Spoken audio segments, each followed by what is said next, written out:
Vamos dar início à nossa aula.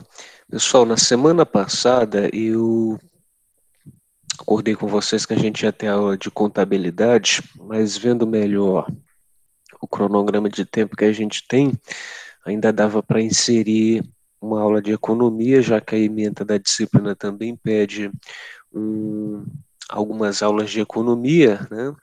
E aí eu até ia deixar fora em virtude do tempo que a gente tem, mas como eu verifiquei que ainda é possível realizar, e que tem alguns assuntos relacionados à gestão agroindustrial que estudamos na semana passada, que se interrelaciona, então a gente vai dedicar essa aula de planejamento, gestão e princípios de marketing para poder justamente fazer essa aula complementar no assunto da atividade econômica. Na verdade, esse assunto complementar eu não consigo fechar ele em apenas uma aula, tá?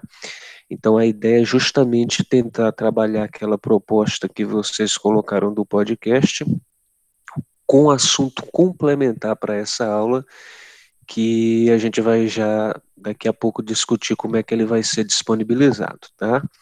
Mas, prioritariamente, nesse momento, a gente quer entender um pouquinho como foi que o agronegócio, desde o início do surgimento do nosso país, ele contribuiu para que a gente fosse se caracterizar como um país que para o mundo todo hoje é reconhecido como um país agroexportador, e o que que isso tem trazido de benefício para o nosso país e o que que ainda pode melhorar no cenário econômico a partir da nossa atividade, tá?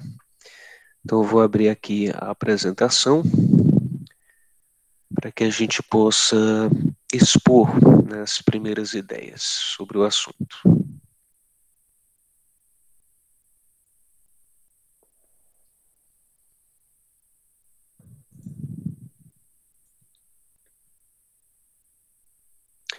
Então, essa aula trata sobre economia e gestão do agronegócio. Então, qual a importância do agronegócio para a economia brasileira, né? Como abordei agora há pouco, né, o nosso país ele é conhecido como um país de economia agroexportadora. E um país agroexportador é um país que se caracteriza justamente por comercializar produtos de origem primária, ou seja, do setor da agricultura com outros países, né? E com o passar das últimas décadas, né, a gente também começou a não apenas exportar produtos primários, não apenas grãos, mas também produtos agroindustrializados, embora a gente ainda possa crescer bastante nesse tipo de produto, né? Na verdade, hoje, a maior parte das nossas exportações do setor do agronegócio são realmente as commodities, né? Principalmente os grãos, como milho, soja, que fazem com que a gente consiga esse destaque mundial. Mas ainda podemos avançar muito, não em produtos in naturas também, mas em produtos agroindustrializados, né? Principalmente voltados a nichos de mercado. Então, nesse sentido, essa característica do nosso país ela já começa há muito tempo, né? Desde o momento da colonização do nosso país, nós passamos por descobrimento de produtos que vieram a ter interesse mundial, né?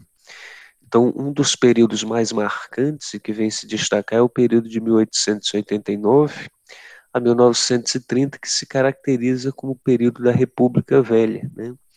E se destacam muitos produtos que começam a ganhar o mercado internacional. Um dos livros de economia mais famosos e mais estudados no mundo todo, A História da Riqueza do Homem, inclusive que conta toda a origem, né, do que seria o ouro, como é que surgiu a moeda, como é que se desenvolveu a ciência econômica, ele tem inclusive um desses capítulos dedicado a contar inclusive alguma das histórias que ocorreram aqui no nosso país, que deu uma certa contribuição para o entendimento de como que a economia se desenvolve e que como alguns acontecimentos eles acabam contribuindo para entendermos melhor como essa ciência funciona, né? E, inclusive, esse acontecimento, talvez vocês possivelmente estudaram já ou vão estudar. Eu lembro de ter estudado no ensino médio, que foi um período em que o Brasil se destacou bastante em vendas de café no mundo inteiro, até o momento em que ele começou a ter uma produção muito maior do que os mercados estavam dispostos a comprar, e uma série de dificuldades, de barreiras econômicas foram levantadas até chegar a um ponto em que a gente não tinha como escoar essa produção, né? E chegou ao ponto de que a gente teve que queimar, né, grandes reservas de café que a gente tinha, porque não tinha o que fazer com esse produto, né? Então foi um acontecimento que entrou para a história da própria economia, por deixar bem claro a necessidade que se tem que ter de um planejamento adequado para que a gente consiga ter sempre uma produção que consiga vender, não elevar os nossos estoques, trabalhar políticas que nos façam evitar situações como essa, que obviamente, em um mundo onde tem muita gente que passa fome, você ter que descartar produtos, seja ele qual for, né, não é algo que a gente deve aceitar como normal. Então, o agronegócio, como raiz da economia brasileira, ou seja, como uma peça fundamental, ele conseguiu essa denominação não nessas últimas décadas, onde o setor avançou bastante, né, mas desde o início da colonização do nosso país, seja explorando, né, produtos fundamentais como o próprio pau-brasil, a árvore que deu origem ao nome do nosso país, a diversos outros produtos como a cana-de-açúcar que vieram ter sua importância histórica em diversos momentos, né? Seja na produção do açúcar, né, em períodos até que antecedem a República Velha, seja no início da década de 90 com o Proálcool, que foi um programa destinado a gente produzir álcool para combustível, né, como uma das primeiras políticas de combustível sustentável que a gente criou e que virou referência também no mundo inteiro. Então, nós temos diversos produtos e diversas décadas da nossa história que poderiam servir de referência para a gente conversar aqui, e teria muitas e muitas histórias para contar, né? Mas infelizmente a gente não tem tempo para detalhar cada uma delas, mas vale a pena citar apenas algumas para termos uma noção de como ao longo do tempo a história ela foi se desenhando. Então nós tivemos grandes ciclos agroindustriais que foram precursores do período de colonização e também do crescimento econômico do nosso país, né? E aí se destaca, por exemplo, a exploração da cana-de-açúcar, que possibilitou o desenvolvimento da região nordeste do país, a Amazônia, a borracha, que foi muito importante para o desenvolvimento da capital, no caso Manaus, né? Inclusive, a extração, né, da borracha, ela praticamente criou todo um ciclo econômico na região norte do nosso país, né, que hoje é bastante habitada, tem uma indústria forte, mas na época havia é, muita preocupação de que essa região fosse invadida por estrangeiros, né, já se tinha noção de como a biodiversidade naquela região era imensa e quão grande é o potencial de podermos desenvolver negócios voltados para o desenvolvimento sustentável, e na época isso chamou bastante atenção de muitas empresas estrangeiras, né, que precisavam da borracha, como por exemplo as indústrias da Ford, né, que tinham como matéria-prima para a produção dos pneus de seus carros essa matéria-prima que havia abundância naquela região, né? Então isso atraiu muitos investidores para o nosso país. Tivemos também o ciclo do café, que dominou a economia do período da República Velha, sendo uma fonte de poupança interna do país, né, ou seja, para a acumulação de riquezas, e também financiadora da industrialização brasileira, ou seja, que fez com que muitos empresários investissem no nosso país, né, em estados e regiões que eram muito produtoras, criando grandes polos de produção, que inclusive se sustentam até hoje, né, principalmente na região sudeste do país, e também aqui no Nordeste, principalmente lá na Bahia, onde a gente tem uma produção de café muito forte, né? E um café que é reconhecido no mundo inteiro, embora a gente não tenha ainda trabalhado isso da melhor forma, como, por exemplo, criado uma marca de café que ganhe o comércio internacional e nos coloque de fato como um país que seja referência com uma determinada marca, né? E não apenas como um bom produtor de café. Então, a partir da década de 70, onde há um período de modernização do processo produtivo do país, o agronegócio brasileiro ele é acelerado. Existe a modernização e a disponibilidade de energia elétrica que permitiram o uso eficiente da terra, o aumento da produtividade brasileira, a mecanização, a variedade de pastagens, de fertilizantes e outros, né? Ou seja, está em encontro com essa década aqui o auge da Revolução Verde e da própria industrialização do nosso país, né? Então são uma série de fatores que acabam convergindo para que haja um grande avanço, né, nesse setor. Deste período para o momento recente, no Brasil, o agronegócio passou a compreender as seguintes atividades econômicas, que são os insumos para a agricultura e produção agrícola, ou seja, os produtos que são necessários para você poder fazer com que a agricultura aconteça, como, por exemplo, sementes, fertilizantes, produtos químicos, mão de obra, entre outros fatores. A própria agroindústria, para poder beneficiar e transformar esses produtos, e o transporte e a comercialização de produtos primários e processados, né? Ou seja, a necessidade da infraestrutura logística para que tudo isso que é produzido lá no campo e processado consiga, obviamente, ganhar as diversas estradas do nosso país e chegue aos consumidores que necessitam desses produtos alimentícios ou que não são alimentícios, mas que têm origem na produção agropecuária, né? Então, tanto a agricultura moderna, que é mecanizada, né, como a familiar, que depende de insumos que são adquiridos fora das propriedades rurais, elas passam a decidir o que, quanto e como produzir, né? Depende do tamanho e exigência do mercado consumidor.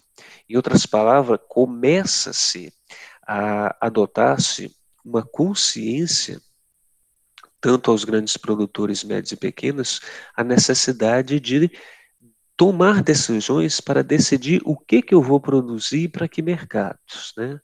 Quanto que eu preciso produzir para atender uma determinada demanda e como que eu vou produzir, né? São com essas práticas convencionais que estão no auge, né, como a produção em larga escala, com produtos químicos, ou vou adotar sistemas de produção alternativos visando os nichos de mercado, né? Então, surge essa necessidade, essa consciência de se ter que planejar o que se vai produzir, né?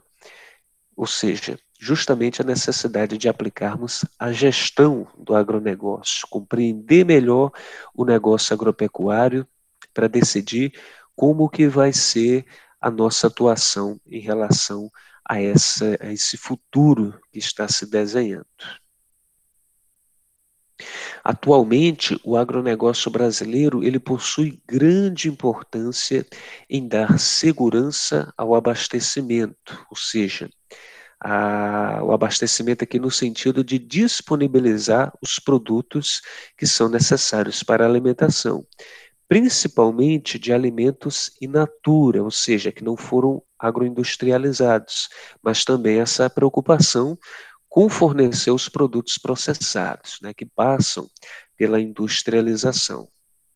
Então, nós temos hoje no nosso país uma rede de agroindústrias muito fortes, né, e que atuam em diversos segmentos, em diversas cadeias produtivas, e que fazem com que a gente tenha basicamente todos os produtos que a gente necessite na nossa alimentação básica, né?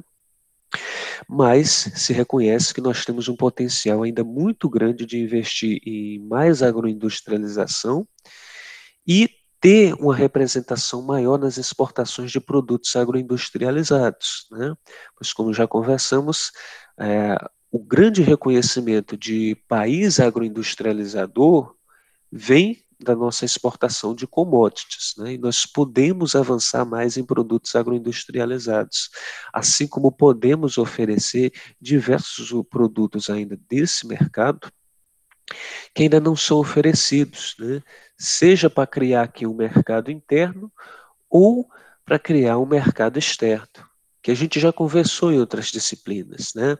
A carne de avestruz, a carne de cavalo, produtos de origem vegana, leite de cabra, peixes e outros produtos que têm origem na pesca ou produção aquícola, né? São diversos produtos que têm demanda do mercado e muitas vezes a gente não encontra no nosso mercado local o que tem demanda lá fora no mercado internacional, né?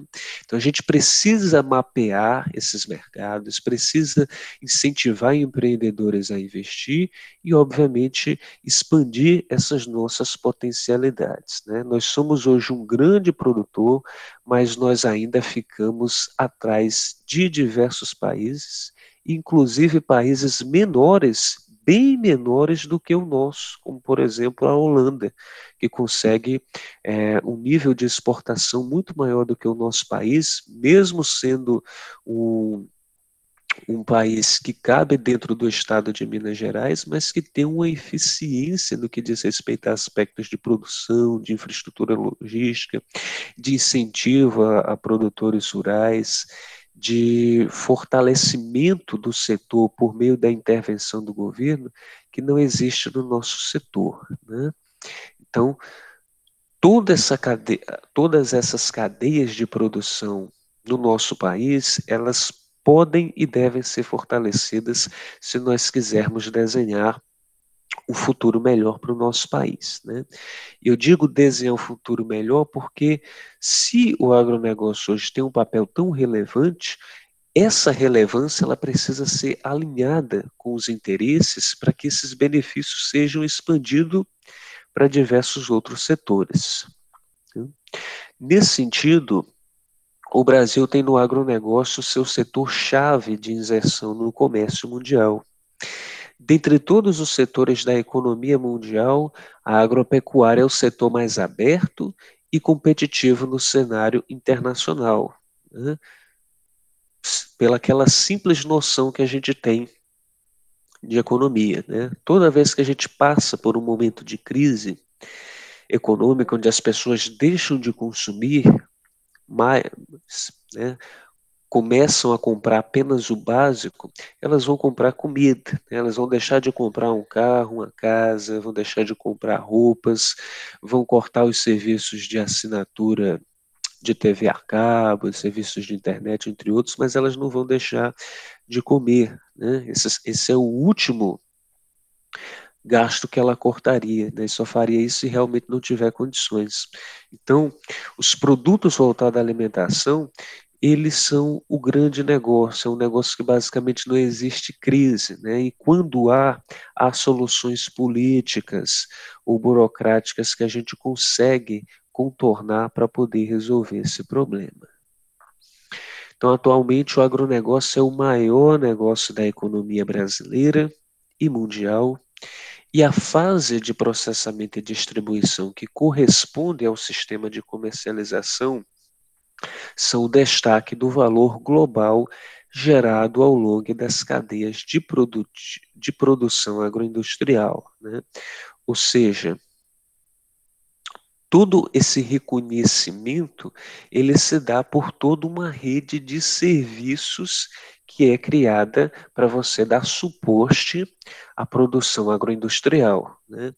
Entra aí o setor da construção civil, que vai dar suporte na construção das instalações das fazendas, das empresas rurais, da agroindústria, dos serviços de logística com armazenamento e distribuição de produtos, de órgãos de fiscalização garantindo a qualidade, a legalidade dos produtos.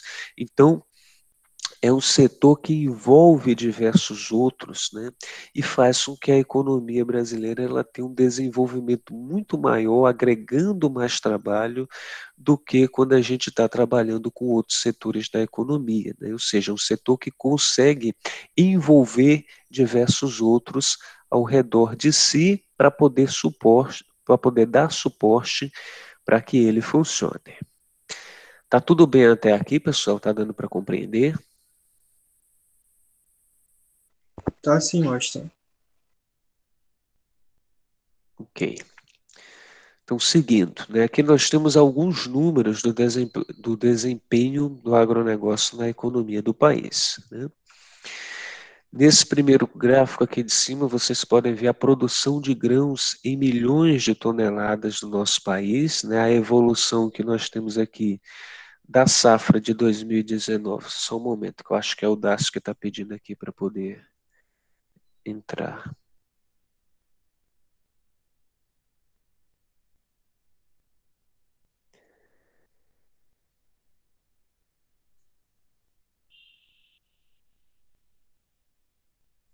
Pronto. Nós temos aqui a escala evolutiva de previsão da safra que a gente teve agora de 2019 a 2020, em comparação com a safra que é esperado nós termos de 2029 a 2030. Né? Então, na safra passada, nós tivemos uma produção de 251 milhões de toneladas, né, na produção de grãos. Né? E a expectativa é que daqui a 10 anos a gente ultrapasse aí a casa dos 360 milhões de toneladas, ou seja, aumente mais de 100 milhões no que diz respeito à nossa produtividade, né? Isso numa perspectiva realmente até conservadora, né? Alguns especialistas acreditam que a gente pode ultrapassar até a casa dos 400 milhões de toneladas, né, levando em considerações os números da nossa produtividade nos últimos anos. No que diz respeito à área plantada, né, na safra passada nós tivemos 62 milhões de hectares sendo utilizados para nossa produção, e a expectativa é que a gente vai chegar na próxima década com 72 milhões, ou seja, aumentaremos em 10 milhões a área de hectares. E se a gente for fazer a comparação, né, veja que o aumento da área plantada em relação ao aumento da produtividade, ele é realmente significativo, né? A gente consegue melhorar muito a nossa produtividade na mesma área de produção, sem ter que avançar tanto em novas áreas de produção, ou seja, aumenta-se a produtividade, mas não aumenta-se o tamanho da área que está sendo plantada. Ela até vai aumentar, mas numa quantidade muito menor ao aumento do nível de produtividade.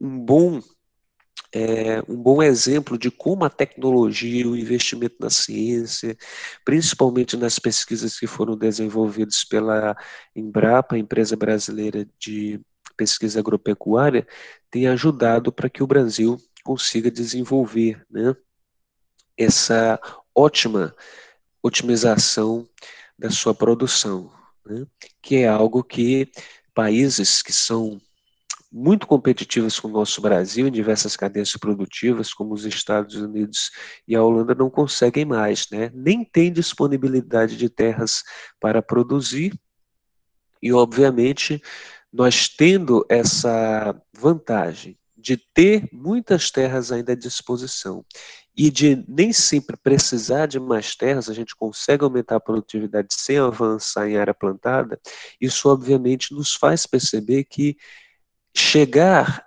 ao primeiro lugar e ser de fato, né, o que algumas pessoas idealizam, que o nosso país seja o grande celeiro do mundo, ou seja, o país que mais produz e exporta produtos agropecuários do mundo, é apenas questão de tempo e de interesse político para fortalecer essa cadeia produtiva e fazer com que, de fato, esse setor alcance esse resultado, porque condições nós temos.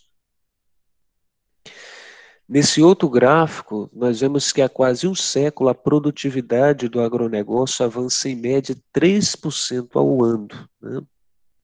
A gente tem aqui uma escala que vai de 1975 a 2029, né?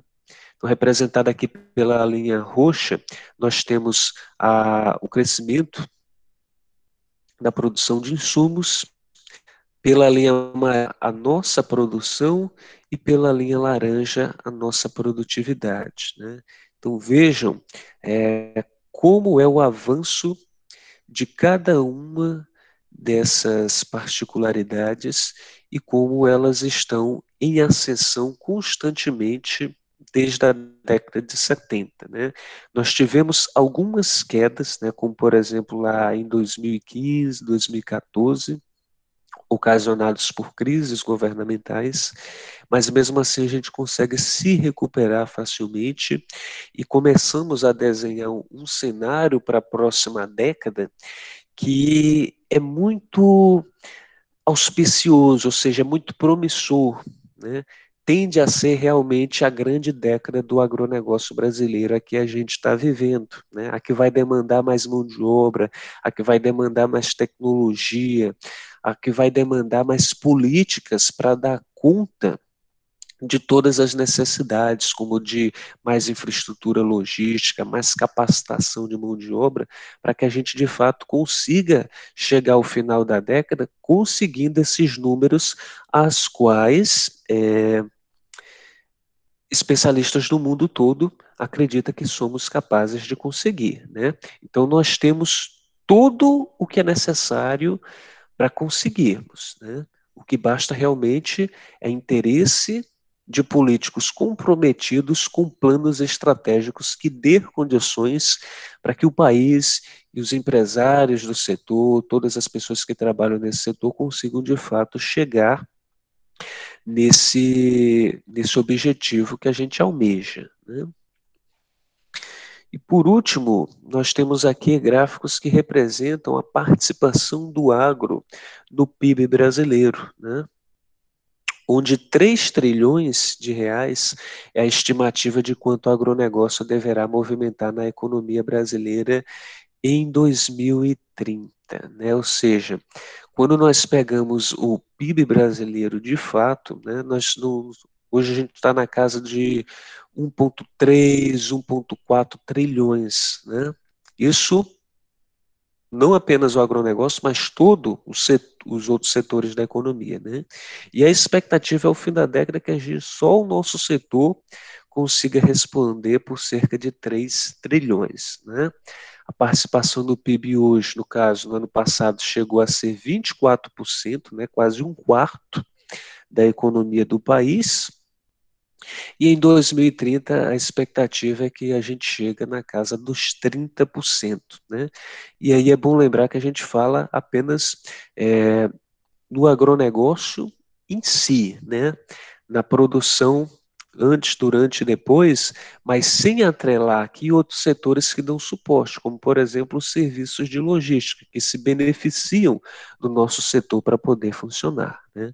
Daí a gente consegue ver a pujança, o tamanho da representação e da contribuição que o nosso setor tem para a economia do nosso país.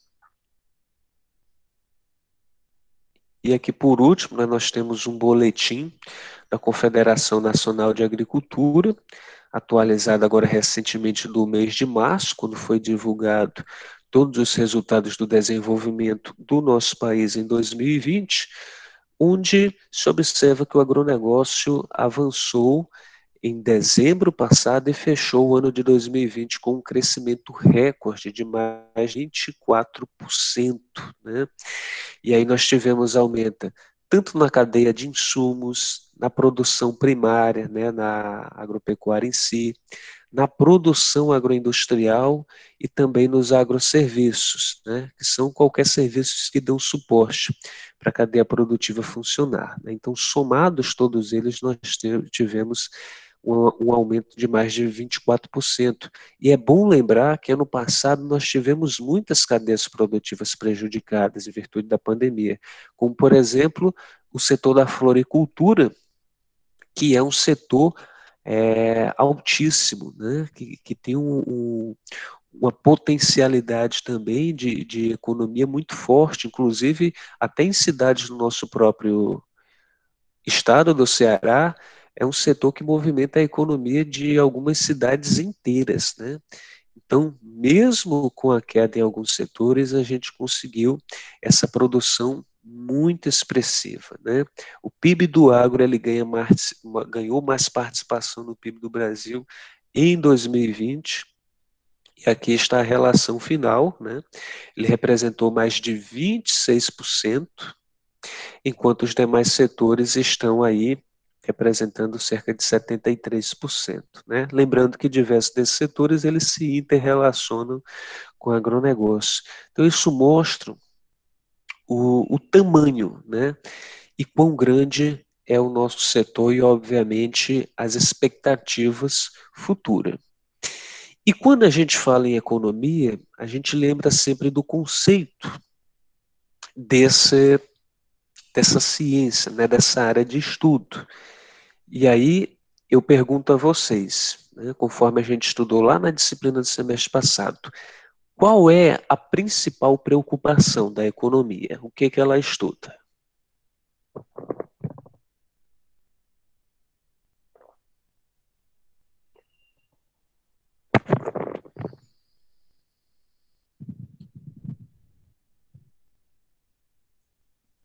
Estão me ouvindo?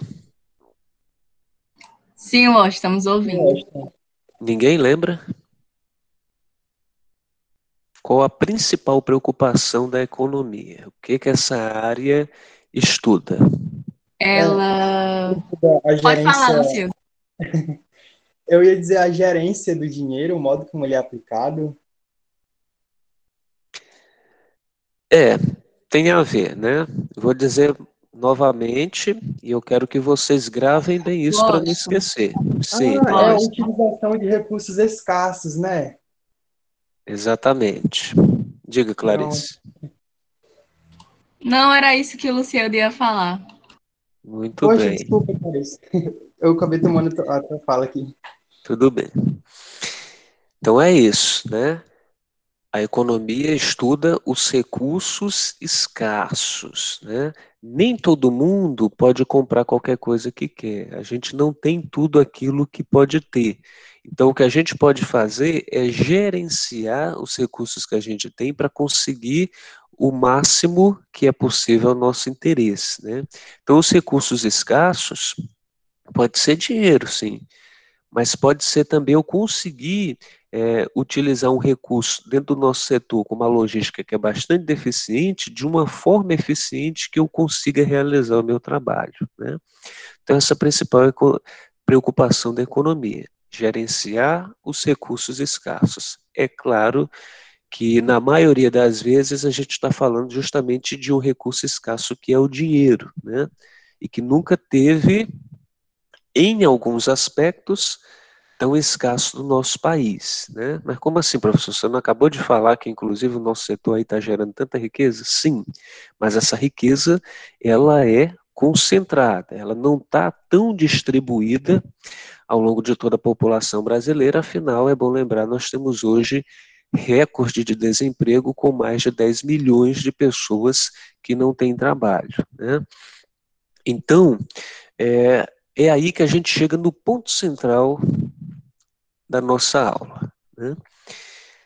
Estamos desenvolvendo a economia através do nosso setor, mas nós estamos conseguindo atingir os objetivos do desenvolvimento econômico? E, aliás, quais são os objetivos do desenvolvimento econômico? São três, os principais. O primeiro é aumentar a taxa de crescimento do produto interno per capita, que a gente chama de PIB per capita, né? PIB, vamos lembrar, é o produto interno bruto, ou seja, a soma de todas as riquezas que existem no nosso país, né? A soma de toda a nossa produção, seja agropecuária ou não. O PIB per capita, né, per capita que vem do latim, quer dizer por cabeça, ou seja, a gente pega o valor do PIB e divide pela população brasileira, né? Quando a gente faz essa divisão, a gente tem um determinado valor, né?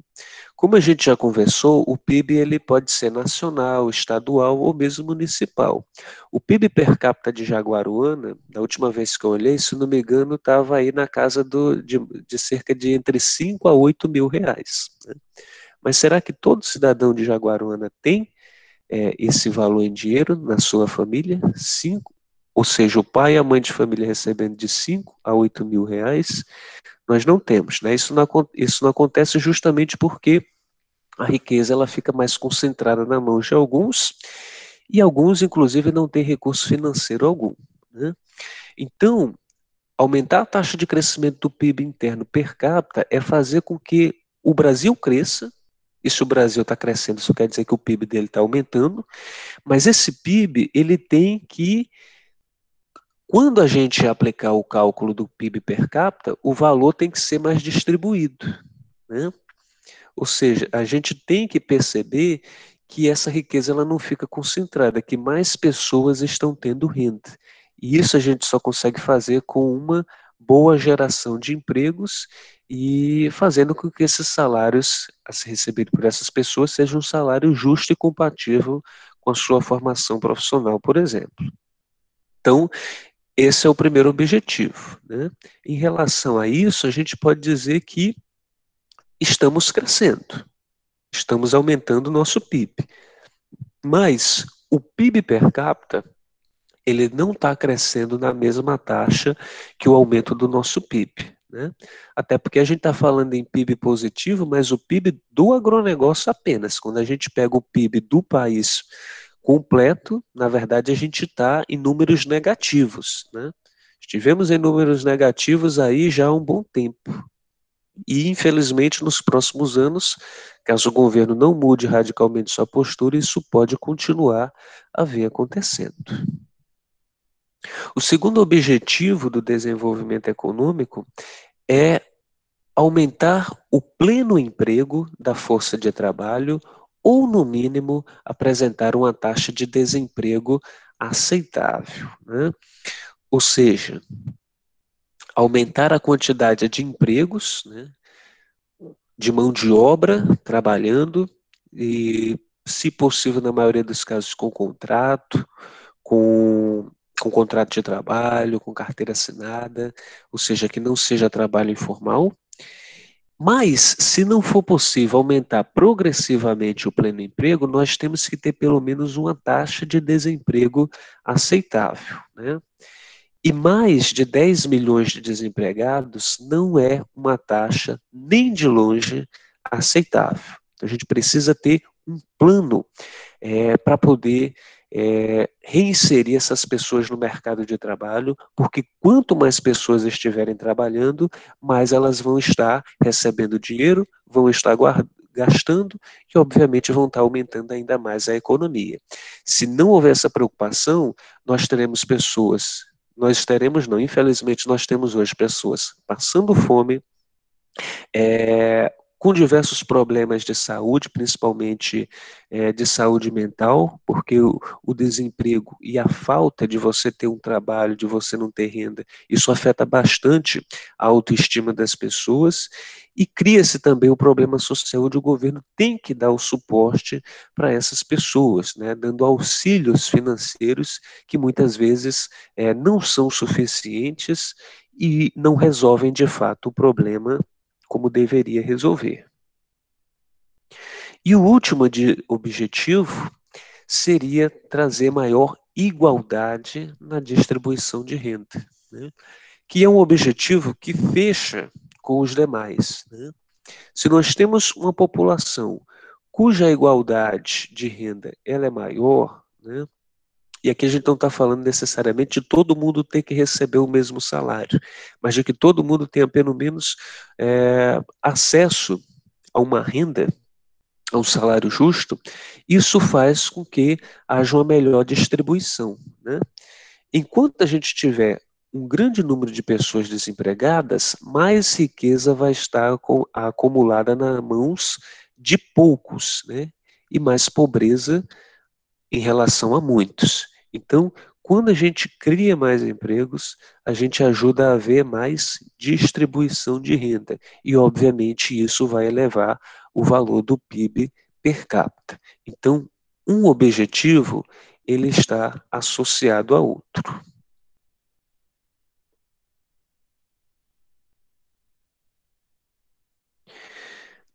Tá dando para compreender até aqui, pessoal?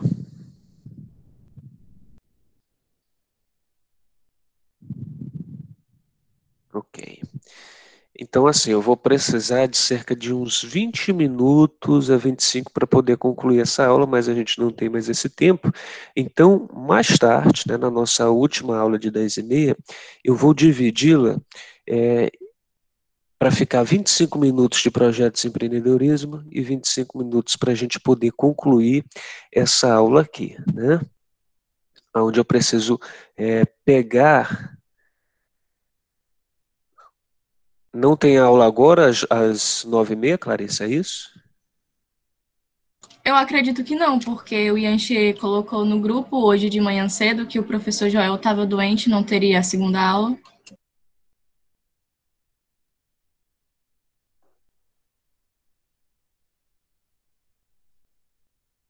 E já era aula dele nesse novo calendário? Sim, era a primeira do Era senhor e história, depois né? dele. Como a gente não sabe se a coordenação, por exemplo, pode ter tido alguma estratégia, né? Como, por exemplo, de disponibilizar essa aula, vamos fazer o seguinte, vamos aguardar, certo? Se der 9h30 e ninguém aparecer, vocês topam então que a gente faça a complementação dessa aula. É isso? Aí a gente pode até terminar mais cedo e terminar também a aula de 10h30 mais cedo, né? A gente adiantaria, né? Tudo bem para vocês? Se está, então ok. Então, só complementando. O que eu tentei criar, então, na aula de hoje é um entendimento de como o nosso setor tem contribuído desde o início que o nosso país foi colonizado, né? Nós sempre conseguimos enxergar aqui a grande possibilidade que nós tínhamos de cultivar, de criar animais, de extrair das florestas, né, diversos produtos que poderiam ser comercializados ou mesmo transformados e também revendidos para que a gente pudesse conseguir os números, né? Nós avançamos muito, mas o nosso potencial é muito grande e é isso que muitas vezes a gente fica indignado, né? Não é pelo fato de ainda sermos um país emergente, é de nós ainda sermos um país emergente, enquanto nós temos todas as condições de termos alcançado um patamar mais elevado. Isso não é apenas ambição de ser um país mais rico, isso é uma noção realmente de consciência de que se você pode ser um determinado agente, você faz isso, né? Principalmente num país onde as pessoas precisam disso, né? Um país onde a maioria é pobre, onde a maioria não tem trabalho formal, né? Então, é difícil compreender como que a política vem atrapalhando tudo isso nos últimos anos, e entra governo, sai governo, a gente pensa que melhorar, e às vezes parece ficar cada vez pior, né? Então, para quem não conseguiu entender exatamente toda essa linha do tempo que eu tentei criar, a primeira experiência que a gente vai fazer do podcast que vocês solicitaram vai ser justamente uma descrição mais detalhada desses ciclos importantes que ocorreram na evolução de algumas cadeias produtivas e que contribuíram para o desenvolvimento do nosso setor, né? Nesse sentido, eu pretendo fazer 3 capítulos, né? O primeiro vai contar justamente, ter como foco a colonização do nosso país, a questão da República Velha e os ciclos que decorreram a partir de lá. Depois, como o nosso país conseguiu melhorar significativamente nas últimas décadas, e o terceiro capítulo voltado ao que a gente precisa resolver para, de fato, não termos mais problemas econômicos no que diz respeito ao nosso setor, né? Então, eu ainda estou quebrando a cabeça para poder decidir como é que eu vou conseguir disponibilizar esse arquivo para vocês. Eu ainda estou testando na plataforma e tal, mas talvez não saia hoje. Se conseguir sair, eu aviso a vocês. Mas já vou fazer a atividade completamente integrada a essas informações do podcast para que, de fato, vocês ouçam e possam realizar a atividade compreendendo melhor em detalhes tudo aquilo que a gente conversou de uma forma mais rápida hoje, tá? Então, daqui a pouco a gente, caso realmente não tenha aula de alguém que substitua o Joel, eu convoco vocês às 9h30 para a gente continuar essa aula e a gente vai discutir como é que está o cenário econômico nos dias de hoje, né? E o que esses números do agronegócio atualmente nos dão de expectativas para poder encontrar soluções para os problemas que existem hoje e fazer com que a gente alcance esses 3 objetivos que são primordiais para que o desenvolvimento econômico faça algum sentido, né? Porque não adianta um país ele crescer e se desenvolver economicamente se muitos ainda continuam pobres e uma minoria continua cada vez mais rica, ou seja, se o país de fato não melhora seu bem-estar social e a gente não consegue ver que de fato o país avance, né, para que toda a sua população não necessariamente fique rica, tenha uma boa qualidade de vida, mas melhore em relação ao patamar que tem hoje, porque é inadmissível que um dos países que fique entre os 15 maiores do mundo, recentemente estava entre os 10,